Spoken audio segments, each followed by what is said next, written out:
Disruptors and curious minds, what's happening? It's Thursday. It's time for another episode of Thinking on Paper. We're super excited to be here. We are a podcast about from the perspective of two writers chasing their curiosity to understand the connection between emerging tech and the human condition.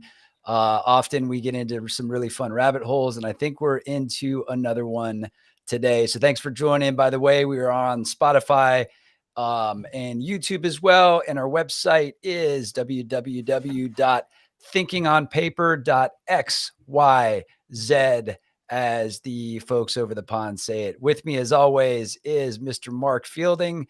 Mark, good afternoon to you. How are you? I'm very well.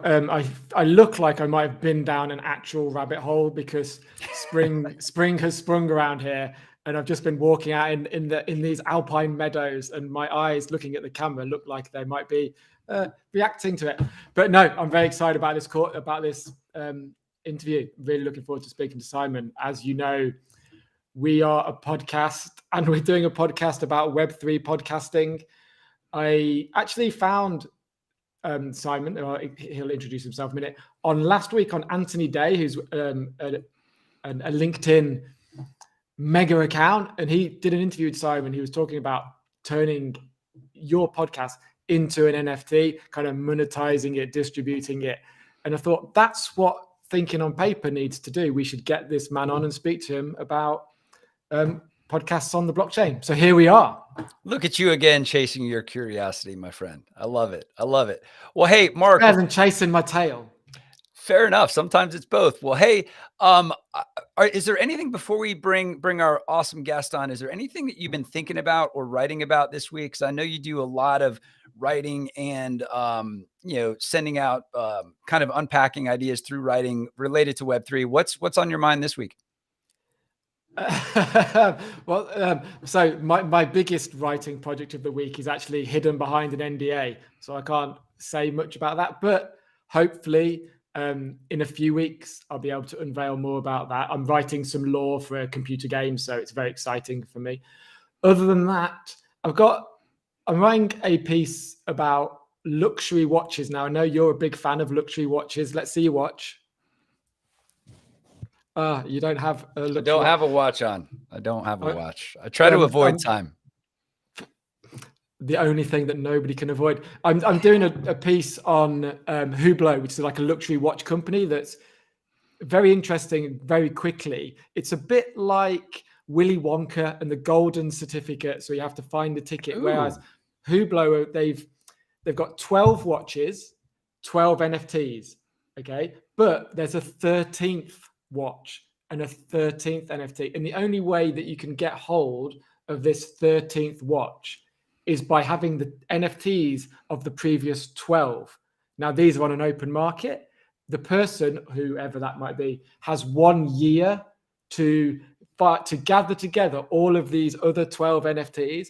Only then do they have the possibility to buy this extra exclusive 13th watch. I thought it was reminded me of Charlie and the Chocolate Factory. Yeah, I thought it was quite interesting. That's amazing. I think I heard from some friends up at NFT NYC. I didn't go this year, but there was a pretty fun little scavenger hunt type thing. I can't remember what company did it, but they actually had, it was all driven, through Web3, and you got to go to these different places and pick different things up. And this hat ended up being like the hit of everything. So anyway, well, we could rabbit hole that, but let's pull back a little bit. I'm excited for this, for our guest to join us today. Simon Smith has a very interesting background. He'll be able to go through it with you guys, but suffice it to say that it starts with economics.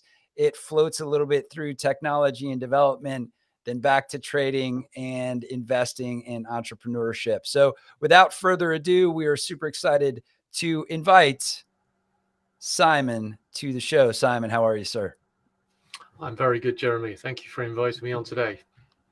Amazing. So Simon, you joining us from London in a booth inside a WeWork, and we appreciate your attendance. Give us a little background on a little bit more to the story than I shared related to you started with an economics degree and then how you kind of moved into where you are right now. Give us a few beats in the story. Yeah, I guess my career history has been the intersection of technology and finance. Yeah, I studied economics originally, ended up working in software development, building Oracle databases back in the 90s. That was during the dot-com, so we saw the rise and fall of many hopes and dreams back then, which is reminiscent of the NFT world that we've recently been through, very similar to the old dot-com bubble. But yeah, I worked as in a full-time job as a software developer, and always had a fascination with economics and trading. So I started trading on my own private account alongside the job, which was quite hard work for a good 18 months, where I was really running some quite leverage positions that I was confident would do well. Made it to leave the job and become a full-time trader then from my bedroom, and also started doing angel investing alongside that. So I kind of made that decision to work from home effectively back in the days when working from home wasn't really a thing, but kind of knew I wanted to do more than just be that kind of sitting in front of the screen trader. So having always had an interest in early stage tech, I thought I could use my skills here from technology and become an angel investor. Went on the board of several companies and helped them out to build their businesses, and had a couple of good exits over the years from the angel investing. And then more recently, went down the crypto rabbit hole. Having been investing in Bitcoin since 2013, I really started to take the time to learn a lot more about it in the last 3 years. And in the last 2 years, I've created my own crypto startup called Excalibur.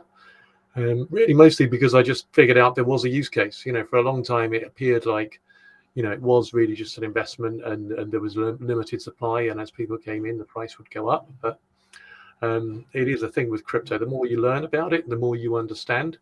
It's very much a one-way journey. Once you understand crypto, you can see the real value, the real strength that it has. Bitcoin, in terms of a really strong monetary instrument, probably the best form of money that we've ever had. And then Web3 with the smart contract blockchains like Ethereum and Solana, where you've got an amazing, what's really an application development platform, but a decentralized application development platform where you can build assets that people can own in the digital space, which for me is very fascinating, because I feel like the digital world as it has evolved has been very much a centralized thing. We are, all of us rose in a large company's database, and they own the data on us. We don't own the data on ourselves. So for me, Web3 is many different aspects to it, in terms of the way we distribute media, the way we monetize media content, but also the way we actually gain ownership of our own data, I think is very important. Absolutely. Yes. Absolutely. Quick shout out in the chat thread. Hola, Gabriel. Long-time listener. Hola. Jumping in, saying hello. Look forward to your comments and questions today, as well as welcome to everybody else listening. Simon, I want to start, and I don't want to go too far in the weeds on the tech side, but it's really interesting to me. You come from a tech, specifically database background, right? Database is the evil D word when we talk about like blockchain, right? And it's like Ford or Chevy, or like, database or blockchain, right? So let's talk about the clear advantages, or why you couldn't have built something just using a database versus doing it on blockchain, just in general terms.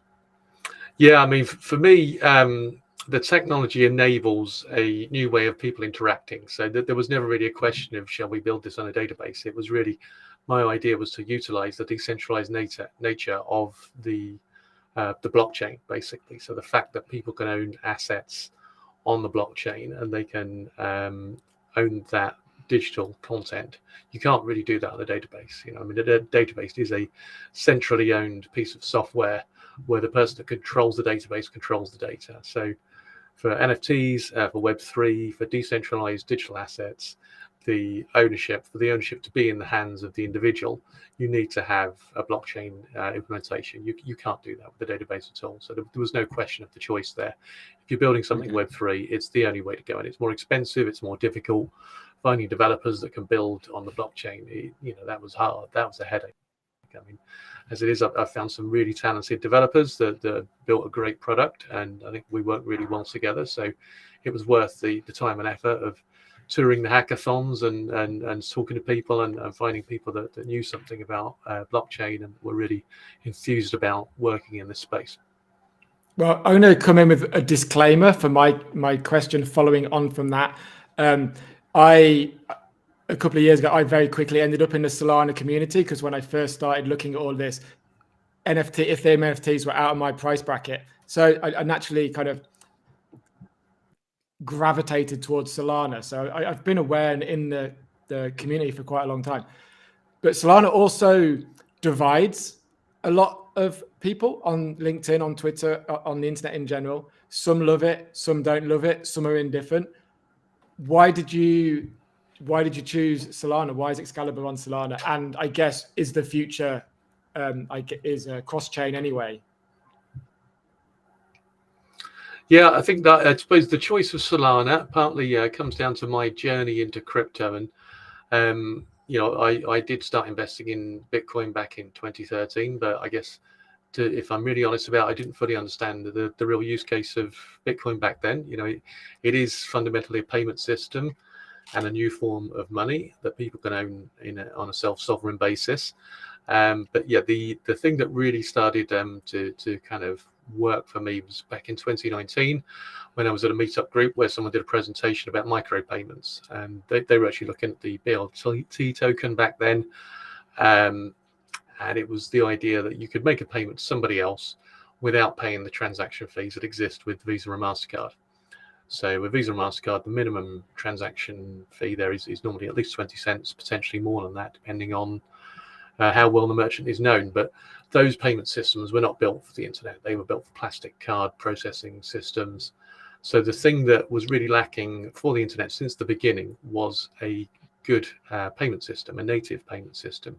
And that to me is what crypto really is. So once I started to understand that, I thought, okay, we've got an opportunity here to actually have a different way of interacting within the internet if we can enable this micropayment technology. So the way the internet has evolved, most content is funded by advertising, and it's kind of led to probably not the greatest quality that we could be experiencing. I think there's a lot of content out there, and not all of it is the best quality. And there's also this very unfortunate kind of world that we're in with the click-through advertising link, which really is built around accumulating customer data and selling that data to advertisers. So it doesn't work well for the creators because they're quite often forced to give things away for free. It means that the advertisers will tend to gravitate towards the platforms that have the most footfall, have the most users on, because that's where they get the greatest granularity of data that they can use to target their audience. And that's where they get the best return on investment. So that model has led to a real centralization of media into a few streaming platforms that really now, in many ways, control the internet.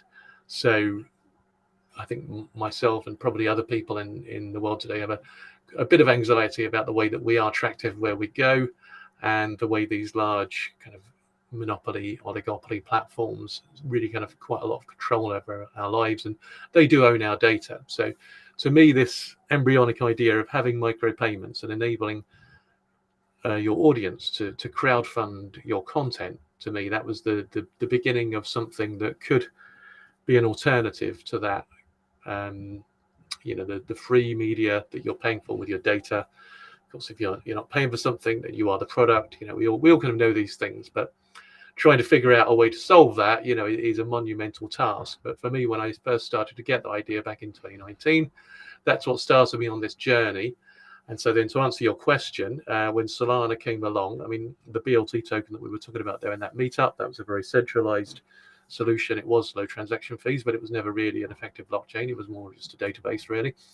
But Solana is a blockchain, and it does have very low transaction fees. I know when I first started looking at it, the price was up there north of $200, and I think the transaction fee was 0.04%, or 0.04 cents. That's it, yeah.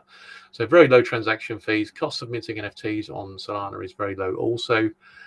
And during the last bull run, when a lot of Ethereum applications suffered from very high transaction fees, high minting fees, Solana was still chugging away and doing things at a very low cost. So scalability is fundamentally the real opportunity with Solana. The ability to have small payments where the creators, the money's going mostly to the creator. A very small amount of it goes to the network, to the miners, but most of the money is going through to the creator and the audience that are effectively donating to the creator through their payment. They're actually able to transmit most of that money directly without a bank to the creator using the Solana network. Okay. And I saw today that you're not taking, it's 100% or except for the piece for the miners going to the creator. So the platform's not taking a cut as it stands. Is that correct? Yeah, partly that's a goodwill thing. We want to kind of give something away for free as people are joining us in the early days, the early adopters. Also, it's just more simple for us. When revenues are relatively low, we don't have to deal with the process of accounting for that revenue. It's just simplicity for us for the moment. But yeah, the plan is to charge 5% of all transactions. I think that'll be sufficient to keep the platform going, to enable there to be funds to expand and just make it a worthwhile project. Awesome. Okay. Boy, I think there's definitely going to be two threads to this conversation. I think one is the Web3 angle and the how that, activates the community in a really interesting way to where you're not just consumers of the content, you're participating in the experience together. Right. But then the other thread is podcasting. Right. And, recorded audio files that are conversations, words, stories, all of that good stuff. And so what brought you to podcasting? Like what was the aha moment when you're like, hey, I've got a Web3 idea. Let's hit podcasting. I've been listening to podcasts for years. I mean, I love them. The fact that I can listen to content when I'm going to the gym or walking to the office or out cycling, I'm learning while I'm doing something else. And there's so many different streams of information there. You can search out and find whatever bit of content is relevant to your specialist interest. You can find someone that's talking about that. They might only have an audience of 10,000 people, but if that's something that you're interested in, then it's invaluable to you that they're speaking directly to you effectively. It's a real democratization of the spoken word. And it's kind of, in many ways, it's a next incarnation of the internet. When the internet first got going in the 90s, people were able to create a website, and that was the written word which you could publish to anyone on a democratic basis, versus previously the newspapers had control over that, and in order to get published you had to get into the newspapers or the magazines, but now you have the same thing with a spoken word, where this is a kind of decentralized radio, and there's many channels, not just a few channels, so things don't have to be mainstream and just cater for the masses. You can talk about whatever you want to talk about, and if there's an audience out there that are interested, then they can listen. So for me, it's a great new media that enables everyone to speak, and I think the world can, probably everyone in the world could find a podcast they're actually interested in. Yeah, I've brought some podcast stats and facts to the show if you want to hear them. And one of the things, it was actually, I didn't spend a lot of time looking for this, but quite difficult to find accurate, up-to-date stats about listening figures, podcast numbers, like who's doing what, where the flux is. I've got in 2023 there were 464 million podcast listeners listening to over 5 million podcasts, 70 million episodes between those 5 million podcasts. They predict, or I guess that Joe Rogan accounts for much of this, but in the US it's worth 2 billion. Swedish people consume the most podcasts. They say that 47% of Swedish people claim to have listened to at least one podcast in the previous year. Now, this is where it gets interesting for me. You spoke about the democratization of the spoken word. I'm not sure that the market follows the same democratization. Apple Podcasts has a 37% share of the market. Spotify 26%. The top podcasts seem to be the same across the world. The UK has some slight anomalies where, like, the fourth best or the fourth most listened to podcast in the UK is about politics, whereas in America it's true crime, and Call Her Daddy, which is really popular across the States. And there are hundreds of NFT podcasts. So I guess that all said, how are you approaching it from Excalibur's perspective? Like, what's the initial goal, and what's the more long-term vision for the platform? How do you see it fitting into this Venn diagram of. Yeah, I mean, it's interesting you say that there's hundreds of NFT podcasts there, because, well, I mean, pretty much all of those are going out on Web2 podcasting platforms. I mean, we're flipping that on its head, and we're making podcast NFTs. Yeah. So hundreds. I lost count. Upload onto Excalibur. Well, that's it. Creators upload on Excalibur can mint their podcast into an NFT, and their audience can mint a copy of that NFT. And by doing that, they're funding the creator. So at a very basic level, if you're looking, to describe this use case, then you would call it a pay-as-you-go Patreon, because the page on which you listen to the podcast, you're able to either make a donation or to mint the NFT. The money is going directly to the creator. And the NFT that you mint there would give you access to the chat room. So it's a gated chat room, which we call the DAO chat. So there you can speak to the other people that were interested in that podcast. And that's effectively where the community is built. And it's worth noting that this is different from a lot of NFT communities, where the thing that people have had in common is that they've owned a very similar picture, sometimes of a Bored Ape or whatever picture that might be. Here, the thing that you have in common is that content that you're interested in listening to.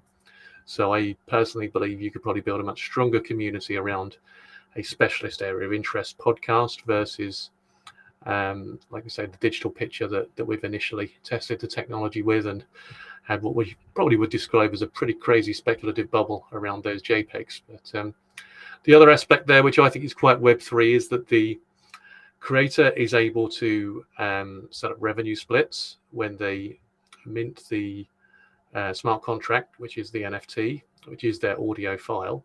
They're able to specify different wallet addresses that the revenue can split through. So to me, this is one of the most powerful use cases there are, because before Web3, before crypto, if you wanted to have a creative project where you cooperated with other people, you could either do that with a kind of spoken agreement, back of the envelope, one person collects the money, they share it with everybody else. The other thing you could do is a joint stock company, which costs money to create, with legal contracts and an accounts department, invoicing, chasing people for money. I think most people don't really want to do that. I mean, if it's a big, planned creative project like a feature film, then you might do it that way, but there's a lot of expense there. So that's the way you guarantee payment in the pre-Web3 world. But now we have these very easy to create on Excalibur, not easy to create if you're a Solana developer. That's where we've bridged the gap for you there. You can go on, you can upload your audio file, you can specify the wallet addresses of the people that have cooperated with you in creation of that podcast, and you can specify the percentage of you would like them to have. So then any subsequent payments that are made through donation or minting an empty copy of the NFT, they will automatically get split between those wallet addresses. And of course, the blockchain is an immutable record that everyone can see. So it's an entirely open, permanent record of the share that people will get of the revenue that's coming in for that podcast. And then the final part is, if you're a listener and you like that podcast and you want to share it with your friends, as often many of us do when we enjoy a podcast and we know someone that we think might like it, you can create an affiliate link. And that affiliate link will create a new smart contract where you are a percentage of the revenue as well. So when you share that new link, they're getting access to the same bit of media, but if they buy the NFT or make a donation, then you get a share of it. So this might appeal very much to influencers that have a large following. If they find really good content, they can pass that on. So there's many different aspects to this technology. I mean, one of the things that we talk about with the NFT world is POAPs, proof of attendance and participation. If you find a creator that's creating content, particularly once the early stage of their career and they've been undiscovered, by buying the NFT, you're funding their journey, you're enabling them to produce more content, but you're also getting an asset yourself, which you don't get on Patreon. You don't get an NFT on there, which is a collectible. It's something that proves that you were there at the beginning and that you supported that artist. So that creator may at some point in the future say, okay, whoever bought one of those early days NFTs will forever get backstage pass at any event I'm ever presenting at, or if they're a singer, backstage pass at the concert. It's a way of rewarding those real fans for supporting them in the early days. So it is a much more participatory process. I think you were saying at the beginning there, Jeremy, about Web3 being a technology that enables an audience to really interact with the creator And I think there's a number of different streams in which that could happen, particularly with the gated chat there, where they can potentially give feedback and maybe talk about what they want to see in the next episode. Or there's even possibility of creating a collaborative audio book where the first chapter is created and put out there, and then as people buy the NFT, they actually collaborate and donate content that can be included in the second chapter. And if it's successful and the people that are participating promote it themselves, then each chapter can gain more snowball as it rolls along. And by the time you get to chapter number 13, you could have quite a following if it really kind of works out the way that we would hope. That's awesome. We've spoken to a few people who are doing the written word equivalent to that, and to have the audio option is great. I'm sure Jeremy's got a lot of questions.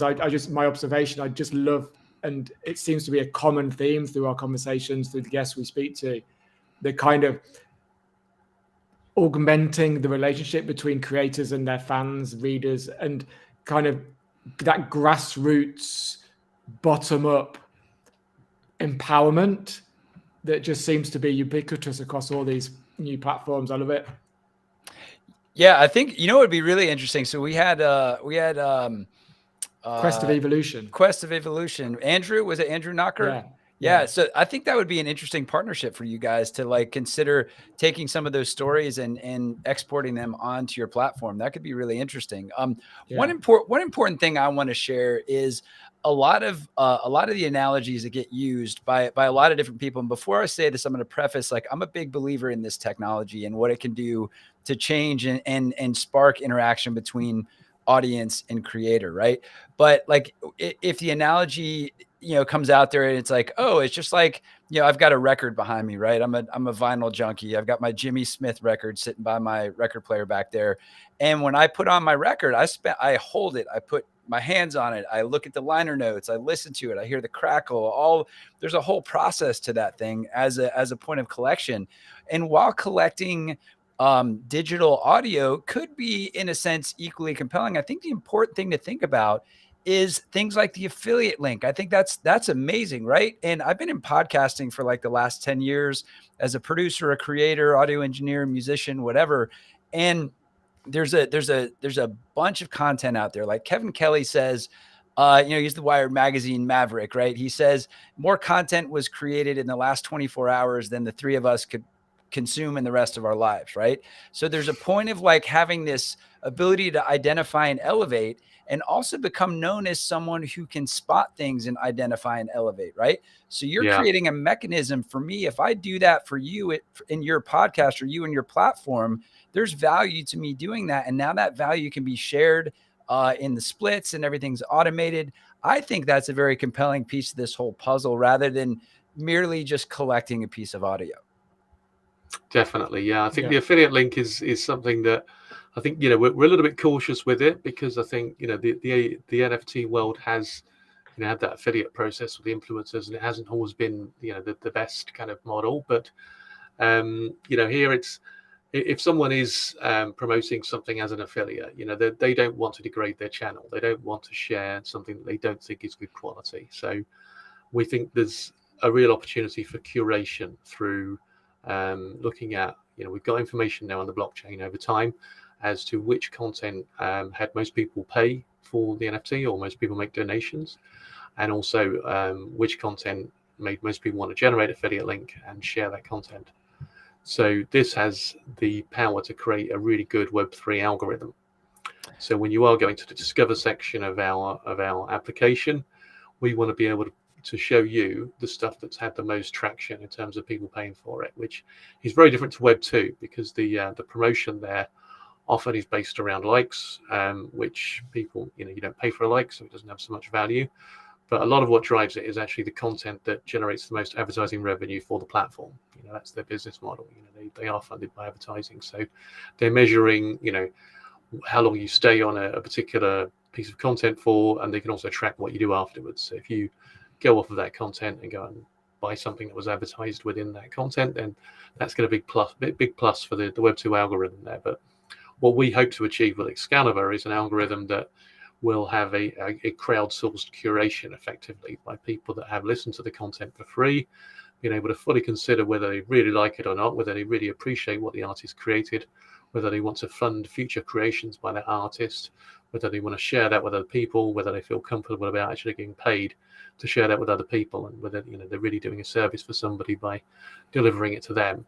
And that's the the feature that really distills quality in terms of delivering a feed to the final customer, because there will be people that are effectively talent scouts, and they're out there looking for the best new content, and we hope this is a form of gamification really, but people that are able to find really good creators early on and share them and be a part of that journey and effectively be a very worthwhile promoter for that artist, they should be rewarded, and we hope that will happen on the platform.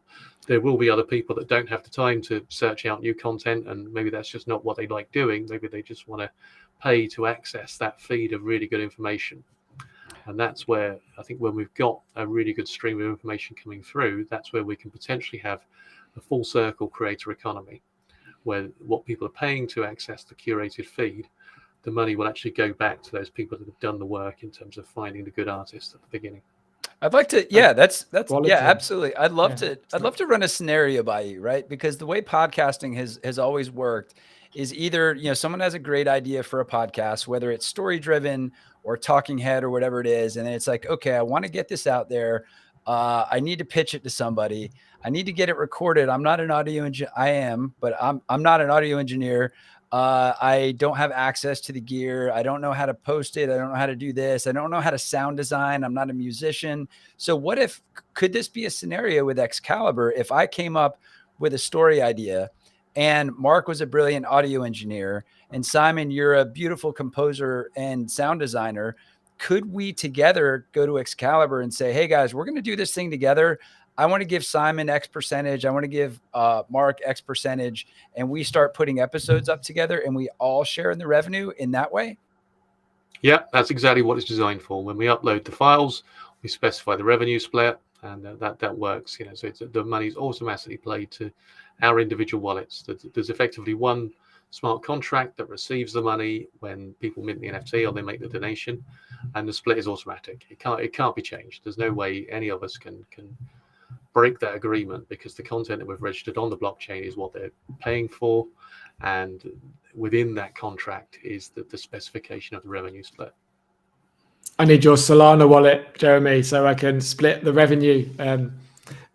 Interesting, not connected maybe, but pricing. How do you think about pricing? One of the things that I think that small content creators, myself included, have, it's always, how do you price your content? And does this obviously that makes it easy, but how do you think about that? How should we price our content, our web? What's the value of a podcast? Yeah, I mean, this is where we've left it open. We've left that open to the creators. You can choose, 0.1 Solana, 10 Solana, 100 Solana, whatever you think you can sell your content for. It probably depends upon how wide your audience are, how dedicated your audience are. There is the facility to have a limited issuance of NFTs, so you can choose to limit the number that are issued. So it could even be a 1-of-1. Maybe just the first person to buy it gets that individual item. It could be 10,000 of them.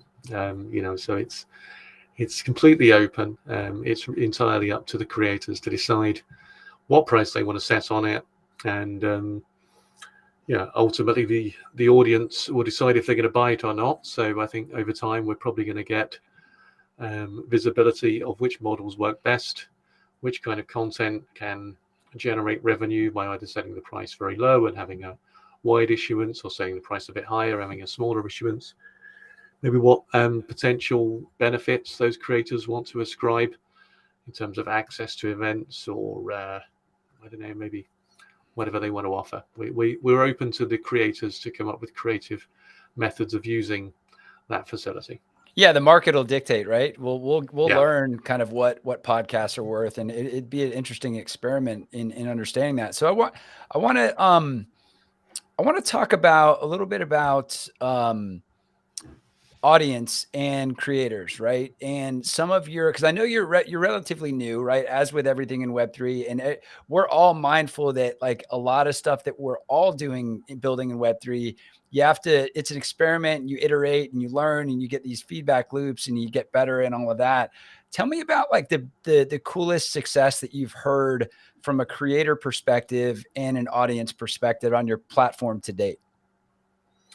Yeah, I mean, I think we are very, very early in Web3. I mean, I think we're so early that even the Bitcoin people believe that we actually don't exist, and they think Web3 is not real, but it is.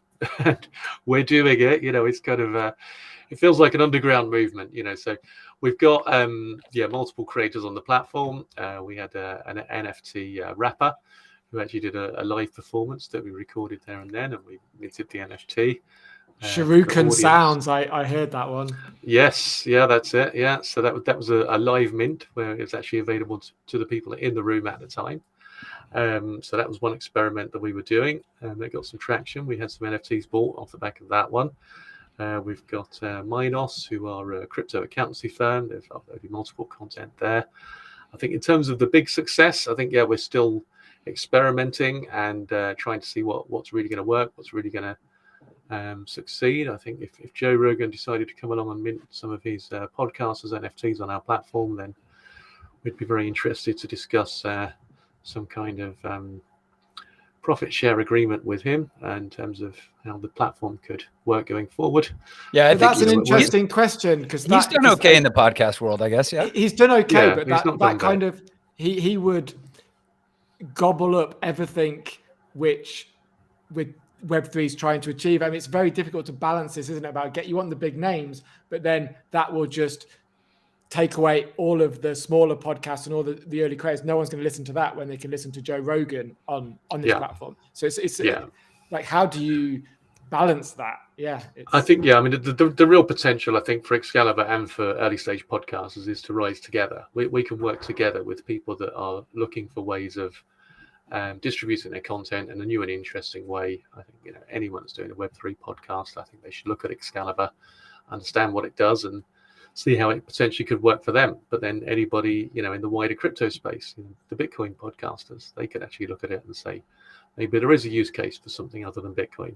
Maybe crypto can be used for something other than decentralized money. There are different use cases for this technology. So I think it is going to build from the ground out there. The people that understand Web3 will be the first people to jump on board, and by being podcasters on this platform, that they'll rise with the platform, and the platform will rise with them.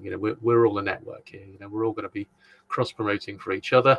We're all going to rise together, and if it works, we will all benefit from the work that we're doing to make this thing a success. Well, part of what we're trying to do with Mark and I are helping demystify some of these things related to Web3, because there are a lot of people that listen to us that are deep into Web3, but are also some people that listen to us to try and understand the why of Web3 and how to jump into it, and how to get over the intimidation factor of it. So let's talk specifically, Mark. I want to ask you this question because you purchased an NFT on this platform. Talk about the flow from someone who's never, I know you've done it before, but like someone who's never done it before. Talk about that process. About buying the NFT. Sorry, I was just distracted by my computer's about to crash. For me, so I had specifically on Excalibur, I had a look around, see what was on there. I expected most of it to be NFT and Web3 related for the reasons that Simon's already identified, and that's normal. There was other content on it. So there was the Shuriken Sounds, the music. There was some AI storytelling, some children's books, some other audio books. I bought the Anthony Day podcast NFT. I found it, I clicked buy, I connected my wallet, and it was very, very simple. It was incredibly simple. So you do have to have a wallet first. There's no kind of Web 2.5 approach to this. You have to definitely make sure you have a wallet, right? Simon? You do need a wallet. If you're coming to it as a non-Web3 person, then you can download a Glow wallet and connect that to the site. That's a very quick process. Glow actually enable you to use a credit card to buy some Solana, which will go directly into your wallet. So it actually could be a relatively painless process. You will need to KYC whenever you're using fiat money to buy crypto. You do need to go through the process of identifying yourself. That's what I mean by KYC, know your client. But you don't have to bother to go and set up an account with an exchange. You can just go through that process. I mean, one of the interesting things I think perhaps with this platform is if you're listening to this podcast and you're not into crypto at the moment, I think it's probably fair to say that everyone knows somebody that's in crypto. So if you want to just try it out for the first time, why not send them $5 or £5 through the normal banking system, and they can send you some crypto into your wallet that you just download and connect, and you can have a play with the platform. I think that's probably a great way to get started without having to bother with a lot of the complication. It's a good way to connect with your crypto friends, and they'll probably love the fact that you're trying out a real use case of crypto. Awesome. Jeremy, you're going to respond to that question in the chat, so I'll let you ask the question and then I'm going to answer it. Oh, nice. Okay, great. So Jamie, thanks for the question. Checking in with us on YouTube live. So minting the process is step one, but step two is the value to the buyer and showcase its use and use it afterwards. The question is from Jamie, how do you think is best for people to gain value, social cred by owning these NFT podcasts? Okay, I think that's something that me and you, so if Jamie buys our NFT, which will be very, very cheap, we'll show him what the upside is from it. I think that maybe the social cred doesn't come from these smaller creative endeavors like ours. The value for them will be direct interaction with Jeremy and me. So they could just come onto our chat channels and ask us direct questions, for example. That would be the value add for that. It's that contact with the creator. It's that access that you don't get elsewhere. I think the social value would come when you're connected to bigger accounts, if that's what you're after. Yeah, do you have anything to add to that, Simon and Jeremy? I would say, yeah, if you really want to gain value and social cred, the best thing you can do is listen to multiple different podcasts, figure out which one you think is the next rising star, and buy their NFT. And you'll be able to boast to all your friends how you were there at the beginning and you knew that they were going to be a big star. What could be cool too is as you guys grow and expand, and as more people start becoming these like tastemakers for the platform, right? Like say Mark is picked like 10 winners in a row, and it's like, wow, he's onto something. Like maybe we go to Mark and we say, hey, let's develop a podcast together. Are you thinking, Simon, like eventually you would help support or help identify and drive like original content development together as a partner with the platform? Yeah, I mean, I like creating content.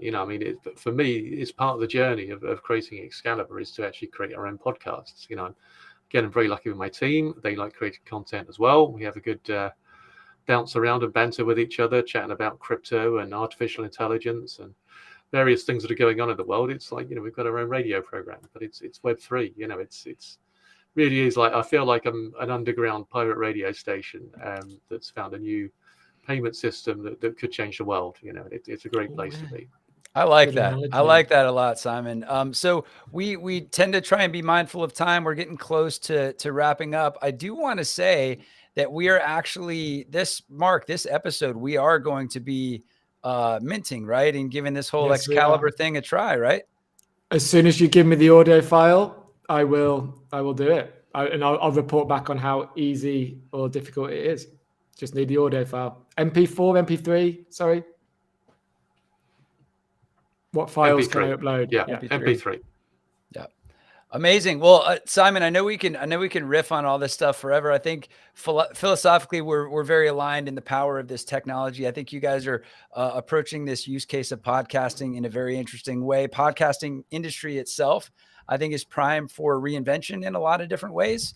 I think brands are trying to figure out their spot in this whole thing. And I know we didn't get a lot of time to talk about how brands could potentially fold into this thing, but I do, do you have any kind of closing thoughts that you want to just share with everybody? I know Mark might want to hit some, we're going to bring the hot buttons back. So any closing thoughts, Simon? Yeah, I just feel like this is the way the industry is going. I think, we've seen podcasts be free for a long time. People are starting to do subscriptions. We're seeing the whole, what they call the super super something on YouTube where you can make payments to the creator. But this one obviously got the value for value on the LinkedIn, the Lightning as well. But I think what we're really doing here is giving you something back. We're giving you that asset, that NFT, and it's using Web3 for what we think it's supposed to be. So if you like what we're doing, then please tune in and listen to other podcasts. Have a look at Excalibur.fm and see what we've got going on there. It really is. We want support from the audience. If you jump on now, we would love to hear from you. If you have skills in community building, then please contact us. We want to work with the audience. We want to work with people that understand Web3, and let's build this thing together. I think we've got a great opportunity ahead of us, and it's been great to speak to you both today. You really do understand what we're doing, and thank you for appreciating what we're doing. Thank you. Awesome. On to you, Mark. Yeah. Fire So away. I just Googled that question you asked earlier about how much content is created each day. And YouTube alone is, 720,000 hours per day is uploaded to YouTube. So it's like, if you started watching YouTube at the time of the dinosaurs, you wouldn't have got through half of the content on YouTube, which is pretty special. The question is, though, how do you find the stuff that's good out of all of that? Because I'm pretty sure the AI algorithm isn't going to have a clue, but maybe the combined intelligence of all the people listening, they can actually tell you. Affiliates and tastemakers, right? Yep. There you go. Or learn how to say no and what your real interests are. So Simon, at the end of the show at the beginning, we used to do like these hot buttons, 1-word answers to questions, yes or no, or a 1-word answer to not very controversial subjects. So for example, there we go. Solana or Ethereum? Solana.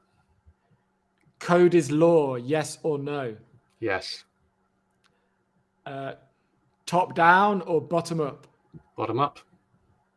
Utility or community? Community.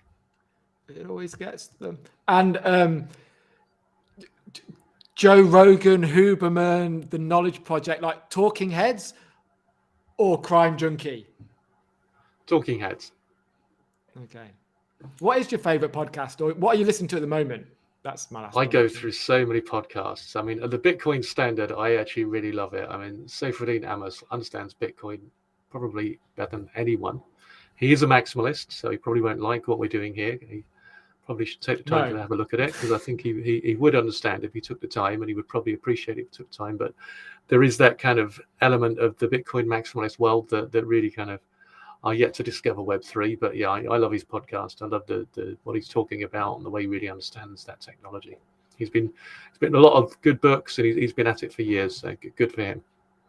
How about you, Jeremy? What are you listening to at the moment? There's one called Thinking on Paper that I enjoy quite a lot. It's a bit meta. No, actually, Questlove Supreme is one of my favorites. Questlove talks about music with the best people around, and it blows my mind every time. But I think we're at a great spot. Simon, thanks again for joining in from London. Great to meet you. Great to talk with you, and I wish you great success with Excalibur. And Mark, always a pleasure. You joining from the French Alps.